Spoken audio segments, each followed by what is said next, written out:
Mrs. Johnson drove home in silence, glancing at Maya in the rearview mirror. Her granddaughter sat quietly in the back seat, staring out the window with tears still glistening in her eyes. The older woman had lived through enough discrimination in her 72 years to recognize the signs. But she had hoped things would be different for Maya's generation. At home, Mrs. Johnson sat down with Maya at the kitchen table, the same table where she had helped raise her own children decades earlier. She poured 2 glasses of lemonade and waited patiently for her granddaughter to share her version of the events. "Tell me everything that happened, baby," she said gently, taking Maya's small hands in her weathered ones. Maya recounted the entire incident, from the boys arguing over the soccer ball to her suggestion that they take turns, from the hurtful comment about kids like her to the push that scraped her knee. Mrs. Johnson listened without interruption, her jaw tightening as the story unfolded. "You did nothing wrong, Maya," Mrs. Johnson said firmly when the story was complete. "Sometimes adults make mistakes, and sometimes those mistakes happen because of things that have nothing to do with you and everything to do with their own problems." That evening, Mrs. Johnson made several phone calls. First, she contacted Maya's parents, who were stationed at a military base overseas. Colonel James Johnson and Major Sarah Johnson were both career military officers who had dedicated their lives to serving their country. When they heard what had happened to their daughter, they were furious but not entirely surprised. "We knew this might happen when we moved her to that district," Major Johnson said over the crackling international connection, "but we thought the school system there had a better reputation." Colonel Johnson's voice was calm but determined. "Mom, document everything. Every conversation, every incident report, every interaction with school staff. We're going to need it." Mrs. Johnson also called her son Marcus, a successful civil rights attorney who lived 2 hours away in the city. Marcus had followed in his parents' footsteps of fighting for justice, though his battlefield was the courtroom rather than the streets of the civil rights movement, where his parents had marched decades earlier. "This sounds familiar," Marcus said grimly when he heard the story. "Let me make some calls and see what I can find out about this school's track record with minority students." The next morning, while Maya was supposed to be serving her suspension at home, Mrs. Johnson received an unexpected phone call from Principal Davis. His tone was noticeably different from the day before, less authoritative and more uncertain. "Mrs. Johnson, I wanted to follow up about yesterday's incident," he began carefully. "I've been reviewing the situation and I think there may have been some miscommunication." Mrs. Johnson raised an eyebrow. "What kind of miscommunication?" "Well, it appears that Maya may have been injured during the altercation, and we want to make sure we have all the facts before we finalize any disciplinary actions." What Principal Davis didn't mention was the phone call he had received that morning from the superintendent's office. Someone had apparently made inquiries about the school's handling of the Maya Johnson incident, and questions were being asked about the school's disciplinary procedures and whether they were being applied fairly across all students. Mrs. Johnson was not easily swayed. "Mr. Davis, my granddaughter told me exactly what happened yesterday, and it doesn't match what your staff reported. She was trying to help resolve a conflict between other students when she was verbally attacked and then physically pushed by another child. When she defended herself, she was the only one punished." There was a long pause on the other end of the line. Principal Davis was beginning to realize that this situation might be more complicated than he had initially assumed. "Perhaps we could meet this afternoon to discuss this further," he suggested. "I'd like to get a clearer picture of what transpired." Mrs. Johnson agreed to the meeting but insisted that Marcus be present as well. "My son is an attorney, and I think it would be helpful to have him there to ensure everyone's rights are protected." The mention of an attorney made Principal Davis noticeably uncomfortable. "That really isn't necessary, Mrs. Johnson. This is just a school matter. Mr. Davis, when my 8-year-old granddaughter is suspended without a proper investigation into what actually happened, it becomes more than just a school matter." That afternoon, Marcus arrived at his mother's house wearing a sharp business suit and carrying a briefcase full of documents he had compiled about the school district. His research had revealed some troubling patterns in how disciplinary actions were distributed among students of different racial backgrounds. "The numbers don't lie, Mom," he told Mrs. Johnson as they prepared to leave for the school. "African American students in this district are suspended at a rate 3 times higher than white students, even for identical infractions." Maya's case fits the pattern perfectly. At the school, Principal Davis had assembled what he called a review committee, consisting of himself, Mrs. Henderson, Mrs. Collins, and the school counselor. When Mrs. Johnson arrived with Marcus, the atmosphere in the room became noticeably tense. Marcus introduced himself professionally and calmly explained that he was there to ensure his niece's rights were protected during the review process. He had brought copies of the school district's own policies regarding student discipline and due process. According to your own handbook, Marcus said, placing documents on the table, students have the right to present their side of any story before disciplinary action is taken. Can you show me where Maya was given that opportunity? Principal Davis shifted uncomfortably in his chair. Well, we spoke with her briefly. You mean when Mrs. Collins saw Maya push another student and immediately decided she was at fault without investigating what led to that moment? Marcus interrupted politely but firmly. Mrs. Collins spoke up defensively. I saw what I saw. Maya pushed another child. After that child had already pushed her to the ground and injured her, Marcus replied.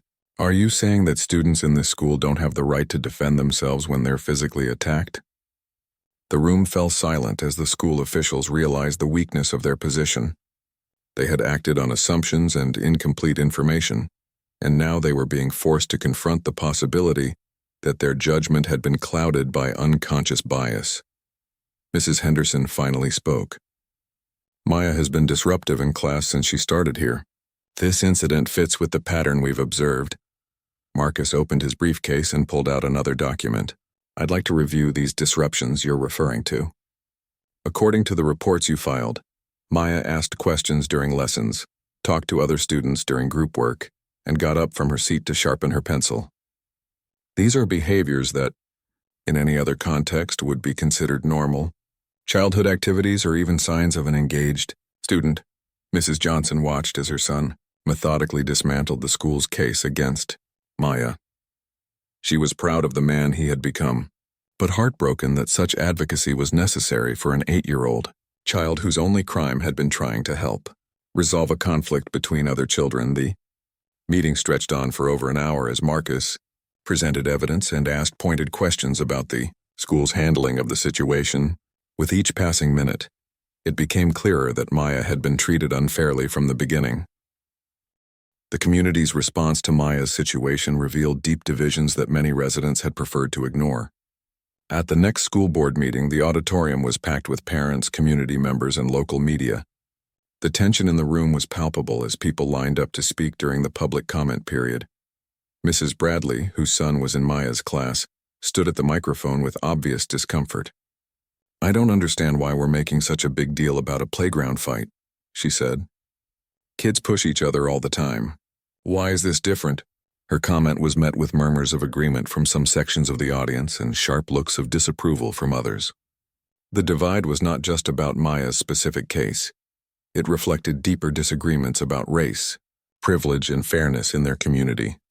Mr. Rodriguez, whose daughter was also in 3rd grade, offered a different perspective. My daughter came home and told me about what really happened that day. She said Maya was trying to help and she was picked on because of her skin color. If we don't address this properly, what are we teaching our children? The most powerful moment came when Mrs. Clark, a military spouse whose husband was also deployed, stood to speak. Military families make enormous sacrifices for this country, she said, her voice shaking with emotion. When parents are overseas serving in dangerous conditions, they need to know their children are safe and protected at home. What happened to Maya Johnson could happen to any of our military children. Dr. Martinez presented the district's plan for addressing the issues raised by Maya's case. The comprehensive bias training would be mandatory for all staff, not just at Maya's school but throughout the district. New protocols would be established for investigating disciplinary incidents to ensure all sides of a story were heard before punishment was administered. The superintendent also announced the formation of a diversity and inclusion committee that would include parents, community members, and students. The committee would review policies and practices to identify areas where improvements could be made. Some board members questioned whether such extensive changes were necessary for what they still viewed as an isolated incident. Board member Mrs. Patterson worried about the cost and time involved in implementing new training programs. Are we overreacting to one unfortunate situation? She asked during the board's discussion. Mr. Thompson, the veteran board member, responded firmly. One child treated unfairly is one too many. But this isn't just about one child. The research shows this is a pattern we need to address. Marcus had attended the meeting and was invited to present his findings about disciplinary disparities in the district. His data was stark and undeniable, showing that minority students were suspended at disproportionate rates and for less serious infractions than their white peers. These numbers represent real children, with real futures, Marcus told the board. Maya's case brought attention to this issue, but she's not the only student who has been affected by these inequities. The board ultimately voted to approve the superintendent's plan, though not unanimously. The division among board members reflected the broader community split about how to address issues of racial bias and fairness. Meanwhile, Maya was beginning to notice changes in her daily school experience. Teachers were more patient with her questions and more careful to include her in classroom activities. The playground supervisors paid closer attention to interactions between students and were quicker to intervene when conflicts arose. Some changes were harder to measure but equally important. Mrs. Henderson had participated in the first bias training session and was confronting her own assumptions about student behavior. She realized that she had been interpreting Maya's natural curiosity and enthusiasm as disruptive behavior, when the same traits in other students were seen as signs of engagement. I've been teaching for 20 years, Mrs. Henderson confided to a colleague. I thought I treated all my students the same, but the training made me realize I had different expectations for different children. The playground where Maya's original incident occurred had also become a focus of attention. New conflict resolution programs were introduced to help students learn better ways to handle disagreements. Peer mediators, including some older students, were trained to help younger children work through conflicts before they escalated to physical confrontations. Maya found herself in an unusual position as her story continued to generate attention. Other military families began reaching out to share their own experiences with school discrimination. Parents from around the country sent letters of support, and some military support organizations started scholarship funds in Maya's name. The attention was sometimes overwhelming for an 8-year-old. Maya didn't fully understand why her playground incident had become important to so many people, but she appreciated the kind messages and support from strangers who cared about her situation. Mrs. Johnson worked carefully to help Maya process all the attention while keeping her focused on being a normal third grader. You're famous because people care about fairness, she explained to her granddaughter. But the most important thing is that you keep being kind, keep working hard in school, and keep standing up for what's right. The impact extended beyond Maya's immediate situation. Other school districts began reviewing their own disciplinary policies after hearing about the disparities uncovered in Maya's district. Military family support organizations started providing resources to help families address school-related discrimination. Dr. Martinez received calls from superintendents in other districts asking for advice on implementing bias training and reviewing disciplinary procedures. The morning sun cast long shadows across Maple Elementary School as parents dropped off their children for another day of learning. 8-year-old Maya Johnson skipped alongside her grandmother, her bright purple backpack bouncing with each step. She had just moved to this predominantly white suburb with her grandmother after her parents deployed overseas with the military. Maya was excited about her new school, completely unaware of the challenges that lay ahead.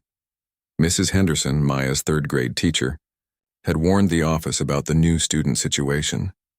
She claimed Maya had been disruptive during her first week, though the incidents she described were typical childhood behaviors, talking to classmates, asking questions, and moving around during lessons. What Mrs. Henderson failed to mention was her own discomfort with having Maya in her classroom, though she would never admit this bias to herself. During recess that Tuesday morning, Maya was playing hopscotch with 2 other girls when a playground argument broke out between some 4th-grade boys nearby. The dispute was over a soccer ball, with voices rising as accusations flew about who had the ball first. Maya, being naturally outgoing and having grown up in a military family where fairness was emphasized, walked over to the group. "Why don't you just take turns?" she suggested innocently, her small voice barely audible over the shouting. "That's what my dad always says when people fight over stuff." One of the older boys, already frustrated and looking for someone to blame, pointed at Maya. "Mind your own business. This is because of kids like you always causing trouble around here." The comment stung, though Maya didn't fully understand what he meant. She had heard whispers from some parents when they picked up their children, noticed how some adults looked at her differently than they looked at other students. Her grandmother had tried to prepare her for this, but nothing could really ready an 8-year-old for the reality of prejudice. "I was just trying to help," Maya said quietly, backing away from the group. The boy who had yelled at her gave her a hard shove, causing her to stumble backward onto the asphalt. Her knee scraped against the rough surface, drawing blood and tears. Maya pushed herself up, her knee throbbing with pain. Without thinking, she shoved the boy back. Not hard enough to hurt him, but enough to show she wouldn't be bullied. "Don't push me," she declared, her voice shaking with emotion rather than anger. The playground supervisor, Mrs. Collins, had been on the other side of the yard dealing with another issue when the altercation began. By the time she looked over, all she saw was Maya pushing the other student. She rushed over, her assumptions already forming based on what she observed in that single moment. "Maya Johnson, step away from him right now," Mrs. Collins commanded, her voice sharp and authoritative. She didn't ask what happened or attempt to understand the situation. Instead, she immediately positioned herself between Maya and the other children as if Maya was the threat. "But he pushed me first," Maya protested, holding up her scraped knee as evidence. "Look, I'm bleeding." "That's enough," Mrs. Collins replied dismissively. "I saw you push him. Violence is never the answer, young lady." The other children scattered, leaving Maya standing alone with the supervisor. She felt confused and scared, unsure why the adult wasn't listening to her explanation. At her previous school, teachers always asked both sides of the story before deciding what happened. Mrs. Collins marched Maya toward the principal's office, her grip firm on the child's small arm. Maya's knee continued to sting, but she was more hurt by the injustice of the situation than by her physical injury. As they walked through the hallways, other students stared, whispering among themselves about the commotion. Principal Davis was a stern man in his 50s who prided himself on running a tight ship. When Mrs. Collins explained the situation, she presented only her perspective. Maya had pushed another student without provocation during recess. She made no mention of the argument that preceded the incident or Maya's injury. "This is serious, Maya," Principal Davis said, looking down at her over his reading glasses. "We have a zero-tolerance policy for violence in this school." Maya tried again to explain what really happened, her young voice becoming more desperate with each word. "The boy pushed me first. I was just trying to help them figure out the ball problem, and he got mad and pushed me down. I only pushed him back because he hurt me." But Principal Davis had already made up his mind. In his experience, children often made excuses for their behavior, and he believed Mrs. Collins's account without question. He saw a pattern developing with Maya, the disruptions in class that Mrs. Henderson had reported, and now this physical altercation. "I'm calling your grandmother to come pick you up," he announced. "You're suspended for the rest of today and tomorrow. Maybe some time at home will help you think about appropriate behavior." Maya's eyes filled with tears. She had never been in trouble at school before, never been suspended, never felt so misunderstood. The adults she was supposed to trust were refusing to listen to her side of the story, and she couldn't comprehend why. As they waited for her grandmother to arrive, Maya sat in the main office, her scraped knee still bleeding slightly through the hastily applied bandage the school nurse had given her. Other staff members walked by, some glancing at her with expressions that made her feel like she had done something terrible. She replayed the incident in her mind, wondering what she could have done differently. The injustice of the situation weighed heavily on her small shoulders. Maya had been taught by her parents and grandmother to stand up for what was right, to help others when possible, and to defend herself when necessary. Yet somehow following these principles had gotten her into trouble at school. When her grandmother finally arrived, Maya could see the confusion and concern in her eyes. Mrs. Johnson was a dignified woman who had raised 5 children of her own and had never received a call like this about any of them. As Principal Davis explained the situation, she listened carefully, her expression growing more troubled with each detail. "Has anyone looked at her injured knee?" Mrs. Johnson asked, noticing the bandage and the tear in Maya's pants. "The nurse cleaned it up," Principal Davis replied dismissively. "But that's not the issue here. The issue is Maya's aggressive behavior toward other students. Mrs. Johnson knew her granddaughter well enough to recognize that there was more to this story than what the school was telling her. Maya was not an aggressive child by nature, and the scared, confused look in her eyes suggested she was as bewildered by these accusations as her grandmother was. As the meeting continued, Marcus pulled out his phone and showed the school officials a news article that had been published online that morning. The headline read, "Military Family's Daughter Suspended After Defending Herself at Elementary School." Principal Davis's face paled as he read the article. How did the media get involved in this? When you suspend a child without due process, and that child happens to be the daughter of 2 deployed military officers who are serving our country overseas, people tend to take notice, Marcus replied calmly. Mrs. Johnson had not expected the story to gain media attention so quickly, but she wasn't surprised. In today's connected world, stories about school injustices spread rapidly, especially when they involved military families or appeared to show racial bias. The article had been picked up by several veteran support groups on social media, and comments were pouring in from military families who had experienced similar situations. Parents shared their own stories of children being treated unfairly at schools while their parents were deployed, creating a groundswell of support for Maya's family. This was never supposed to become a public spectacle, Principal Davis said, clearly frustrated by the turn of events. Then perhaps you should have investigated properly before taking disciplinary action, Marcus responded. My niece is 8 years old, Mr. Davis. She's dealing with her parents being deployed overseas, adjusting to a new school, and trying to make friends. The last thing she needed was to be punished for defending herself against a bully. The school counselor, who had remained quiet throughout most of the meeting, finally spoke up. Perhaps we could arrange for Maya to meet with me regularly to help her with her adjustment issues. Mrs. Johnson bristled at the suggestion.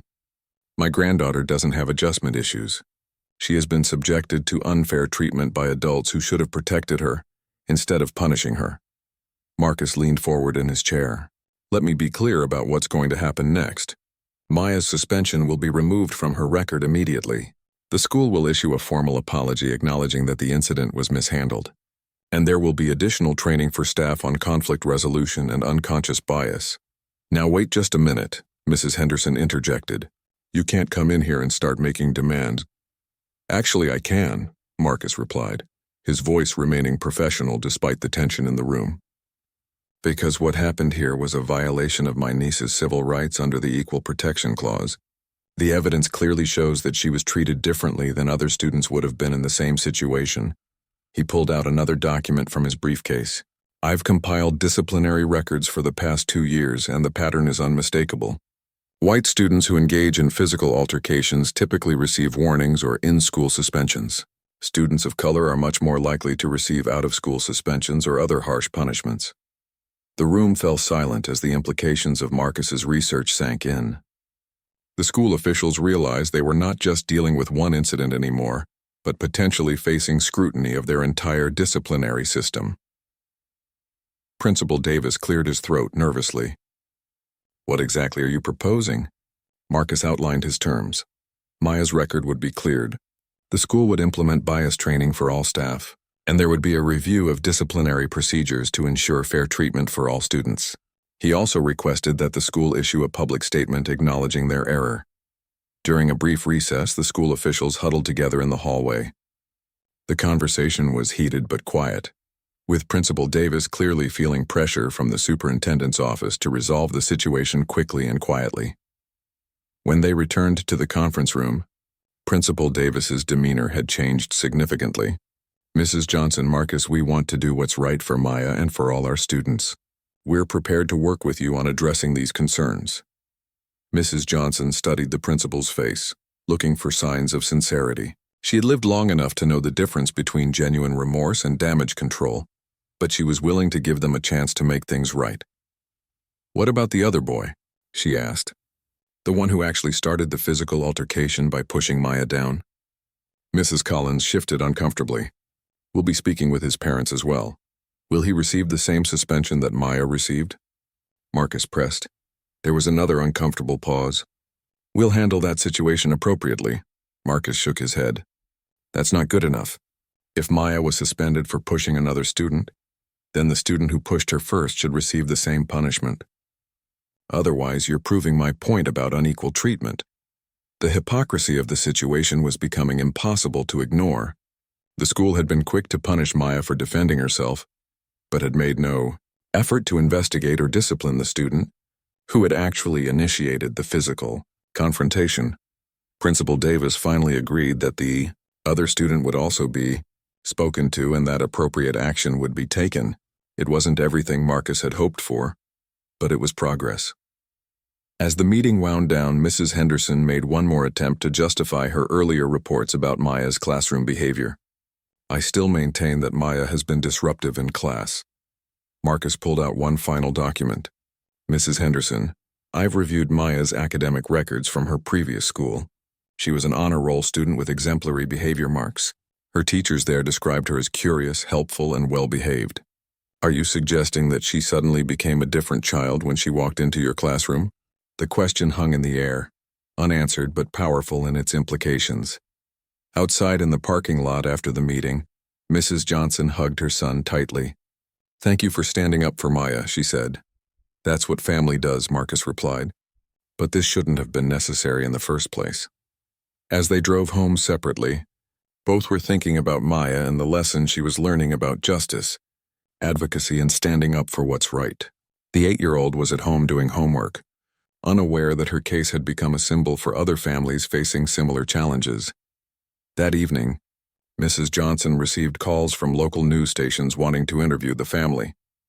She declined most of them, preferring to keep Maya out of the spotlight. But she did agree to speak with one reporter who specialized in education issues. We just want Maya to be able to go to school and learn without being treated differently because of the color of her skin, Mrs. Johnson said during the brief phone interview. Every child deserves that basic fairness. The reporter asked about Maya's parents' military service and how the situation had affected the family.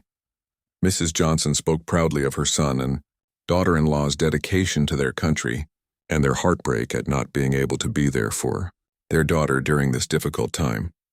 Meanwhile, at the school, Principal Davis was fielding calls from the superintendent's office, board members, and concerned parents. Some parents supported the school's initial actions, while others questioned whether their own children were being treated fairly. The incident was forcing the entire school community to confront uncomfortable questions about bias, fairness, and how children of different backgrounds were being treated in their educational system. Word about Maya's situation continued to spread beyond the local community. Military support networks across the country began sharing the story, with many active duty families expressing outrage that a deployed service member's child had been treated so unfairly. The hashtag #WeStandWithMaya began trending on social media platforms, drawing attention from unexpected corners. Major General Patricia Williams, a high-ranking officer and family advocate, saw the story shared in a military spouses group. As an African-American woman who had risen through the ranks of the Army, she understood both the challenges of military families and the additional burden faced by children of color. She decided to use her influence to bring attention to Maya's case. When our service members are overseas protecting our freedoms, the least we can do is ensure their children are treated fairly back home. General Williams posted on her widely followed social media account. This 8-year-old girl deserves better from her school and her community. The general's post was shared thousands of times within hours, catching the attention of national military advocacy organizations. Soon, Maya's story was being discussed on military news websites and veteran support forums across the internet. Back in the small suburban town, the school district was feeling unprecedented pressure. Superintendent Dr. Martinez had been fielding calls from district board members, local politicians, and even a few inquiries from reporters at national news outlets. What had started as a routine disciplinary matter at an elementary school was becoming a public relations nightmare. Dr. Martinez called an emergency meeting with Principal Davis and the school board to address the growing controversy. The discussion was tense, with board members expressing concern about the district's reputation and potential legal ramifications. How did this get so out of hand? Asked board member Mrs. Patterson, a longtime resident who prided herself on the district's reputation. Principal Davis explained the sequence of events, though his version now included details he had previously overlooked, such as Maya's injury and her attempts to explain what had happened. board member Mr. Thompson, who was also a veteran, spoke up with barely contained anger. So let me get this straight. We suspended the daughter of deployed military officers without giving her a fair hearing, and now the whole country is watching to see how we handle it. The room fell silent as the magnitude of their situation became clear. This was no longer just about one incident at one school. It had become a test case for how military families and minority students are treated in American schools. Dr. Martinez made the decision to personally visit Mrs. Johnson and Maya to apologize and discuss how to move forward. It was an unusual step for a superintendent, but these were unusual circumstances. When Dr. Martinez arrived at the Johnson home the next morning, she was surprised by what she found. The modest house was neat and welcoming, with military memorabilia and family photos covering the walls. Pictures showed Maya's parents in uniform, receiving commendations and serving in various locations around the world. Maya answered the door with her grandmother, polite but wary. She had been told that important people from her school were coming to talk, but she didn't really understand why so many adults were suddenly interested in what had happened to her on the playground. "Hello, Maya," Dr. Martinez said gently, kneeling down to the child's eye level. "I'm Dr. Martinez, and I work with all the schools in your area. I came to talk with you and your grandmother about what happened at school this week." Mrs. Johnson invited the superintendent in and offered coffee, maintaining her gracious hospitality despite the circumstances. As they sat in the living room, Dr. Martinez found herself studying the family photos more closely. One photo showed Colonel Johnson receiving a medal for valor in combat. Another showed Major Johnson with her medical unit at a field hospital overseas. There were pictures of both parents in dress uniforms at formal military events, and several photos of them volunteering in their community during their previous assignments. "Your son and daughter-in-law have impressive military records," Dr. Martinez observed. "They've dedicated their lives to serving others," Mrs. Johnson replied proudly. "James has been deployed 4 times, and Sarah has served in some of the most dangerous medical assignments the Army has to offer. They're both scheduled to return home in 6 months, but they're worried sick about Maya right now." Dr. Martinez felt a growing sense of shame as she realized the full weight of what had happened. This family had sacrificed so much for their country, and their child had been failed by the very community they were serving to protect. Maya sat quietly during most of the adult conversation, but when Dr. Martinez asked her directly about what had happened, her account was clear and consistent with what she had told her grandmother and uncle. "I just wanted to help the boys stop fighting," Maya said simply. "My mom always says that fighting doesn't solve problems. But then the boy said mean things about kids like me and pushed me down. I didn't want to push him back, but my knee was bleeding and I was scared." The innocence and honesty in Maya's voice struck Dr. Martinez deeply. This was not a troubled child or a discipline problem. This was a little girl who had tried to be a peacemaker and had been punished for defending herself when her efforts at helpfulness were met with hostility. Dr. Martinez spent over an hour with the Johnson family, learning not just about the playground incident but about Maya's entire experience since starting at the new school. Mrs. Johnson shared concerns about other incidents, times when Maya had come home upset about comments from classmates or feeling left out of activities. "She's a resilient child," Mrs. Johnson explained. "But she shouldn't have to be resilient about these kinds of things at 8 years old." As Dr. Martinez prepared to leave, she made several commitments to the family.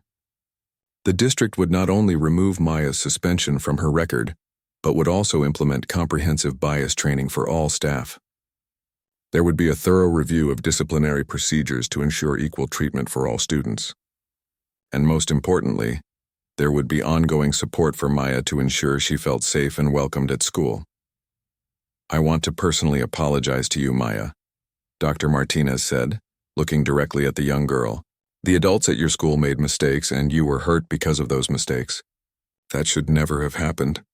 Maya nodded solemnly, though she still didn't fully understand why so many adults were apologizing to her for something that had felt wrong from the beginning. After Dr. Martinez left, Mrs. Johnson called Marcus to update him on the visit. He was cautiously optimistic about the superintendent's promises, but remained vigilant about ensuring they followed through on their commitments. "Words are easy," Marcus told his mother. "We'll need to see concrete actions before we can trust that real change is happening." That afternoon, Maya returned to school for the first time since her suspension. Mrs. Johnson had offered to accompany her, but Maya insisted she could handle it on her own. She was nervous but determined to prove that she belonged there just as much as any other student. The day started differently than Maya expected. Principal Davis met her at the front door and personally walked her to her classroom. Along the way, he quietly explained that some changes were being made at the school to ensure all students were treated fairly. In Mrs. Henderson's classroom, Maya noticed that her teacher seemed different, more attentive and less quick to find fault with normal childhood behaviors. During recess, Mrs. Collins made a point of checking on Maya and ensuring she felt safe on the playground. The other students were curious about Maya's absence and the attention she was receiving from school staff, but most were simply happy to have their classmate back. Children, Maya was learning, were often more accepting than the adults around them. However, not everyone in the community was supportive of the changes taking place. Some parents felt the school was overreacting to what they saw as a minor playground incident. Others questioned whether Maya's family was using their military status to gain special treatment.